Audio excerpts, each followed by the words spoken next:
조달파워입니다. 자, 오늘은 공공조달관리사 예상시험 문제 하나를 소개하면서 갑자기 또 공유할 내용이 하나 있어서 영상을 켰습니다.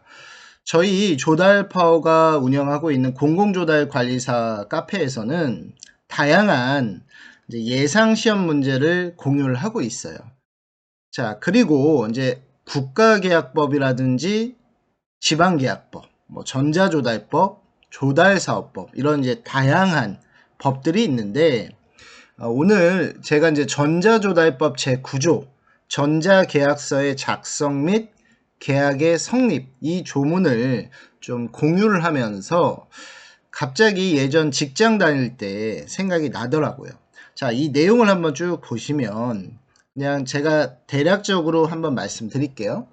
그러니까 제9조 전자계약서의 작성 및 계약의 성립이라는 이제 조문이 있는데 주요 내용은 이런 것입니다. 자, 1항은 이제 어찌됐던 간에 공공기관과 계약을 하려면 전자조달 시스템을 이용을 해서 전자계약을 하라. 이게 이제 1항에 대한 내용이고요.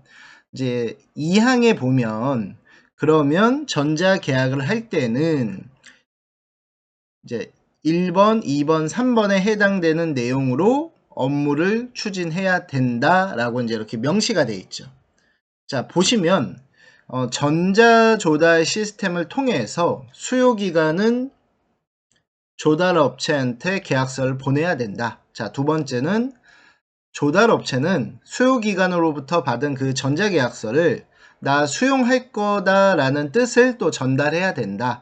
자, 마지막 세 번째는 그러면 최종적으로 다시 공공기관에서는 최종계약서라는 것을 조달업체에게 보내주어야 한다. 이제 이렇게 좀 말이 어렵게 쓰여 있어요. 그래서 제가 이제 우리 공공조달관리사 보통 이제 뭐 어느 정도 조달 업무를 아시는 분들도 저희 카페에 들어와서 계시겠지만 아예 이쪽 분야하고는 상관없이 완전 입문하시는 분들도 꽤 많으세요. 그래서 제가 이제 그분들을 위해서 저의 이제 경험을 바탕으로 위에 이제 법령에 대한 어떤 글귀가 좀 어렵잖아요. 그래서 제가 그냥 제 나름의 해석으로 조금 더 쉽게 받아들이실 수 있도록 좀 내용을 정리를 하고 있어요. 자, 그래서 저는 이제 첫 번째를 어떻게 표현을 했느냐. 수요기관에서 초안계약서를 조달업체로 보내줍니다. 그래서 아마 나라장터 실무를 많이 해보신 분들은 이 조문 딱 읽으시면서 아, 맞아. 이렇게 하고 있지. 라고 딱 생각을 하실 거예요. 그런데 아까도 말씀드렸듯이 이쪽 분야하고는 전혀 관련이 없던 분들은 아, 이게 뭘까라고 생각을 하실 거예요. 그래서 제가 이제 쉽게 이제 좀 설명을 해 놓은 거죠. 그래서 수요기관에서는 조달업체한테 완벽히 종료가 된 계약서가 아니라 이제 초안 형태의 계약서를 보내옵니다.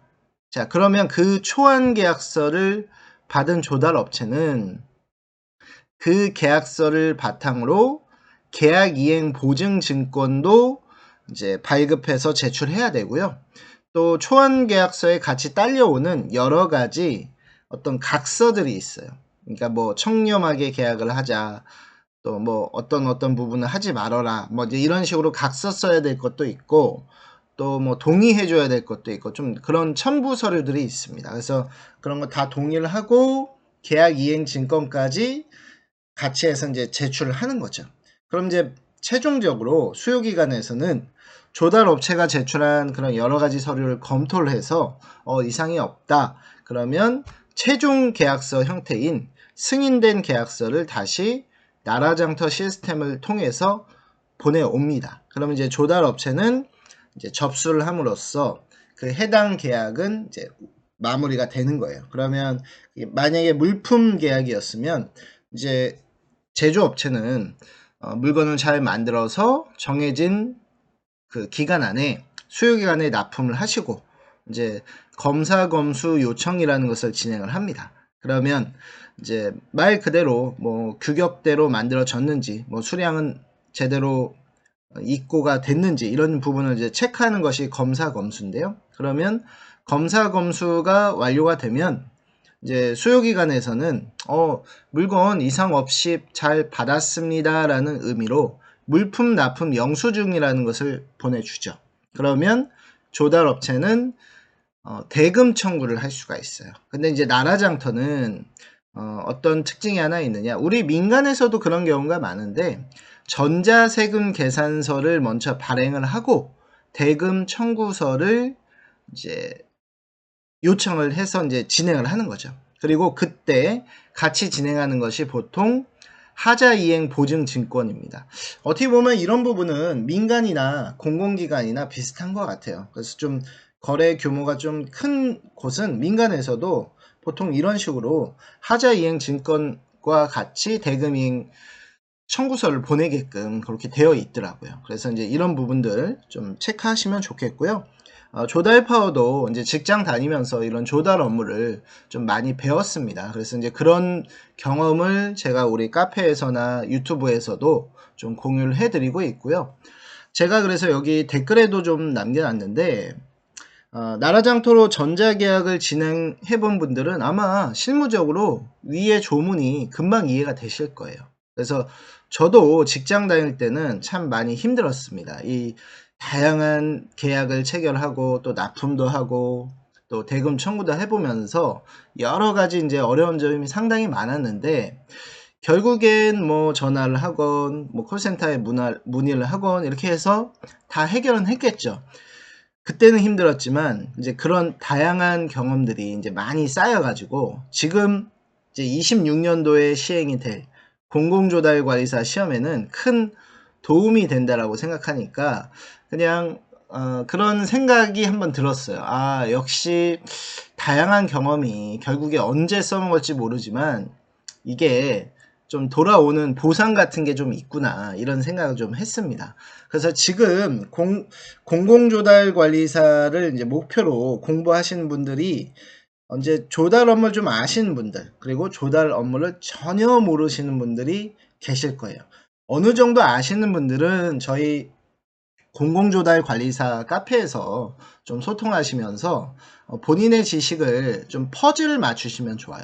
내가 특정 분야 위주로 업무를 하시다 보면 이 전반적인 조달 프로세스를 모르시는 경우가 있거든요. 저도 처음엔 그랬던 것 같아요. 그런데 이렇게 컨설턴트로 활동을 하면서 조달에 대한 지식이 좀 넓어지고 좀 퍼즐을 많이 맞출 수 있는 기회가 됐었던 것 같습니다. 그래서 좀 조달 업무를 내가 좀 안다, 그런 분들은 한번 이제 전반적인 시선에서 조달 업무를 좀 바라보면 이제 본인이 여기는 내가 좀 잘 아는 것 같고 이쪽 분야는 내가 좀 모르는 것 같으니 이 부분을 좀 공부해야 되겠다라고 생각하시면 돼요. 그리고 조달에 아주 초보인 분들은 조달에 대한 기본 개념부터 잡으셔야 됩니다. 그래서 조달에 대한 기본 개념 위에 이 국가계약법, 지방계약법, 이 양대 산맥을 잘 이제 공부를 해 가시면 충분히 공공조달관리사 합격을 할 수 있다라고 생각하고 있습니다.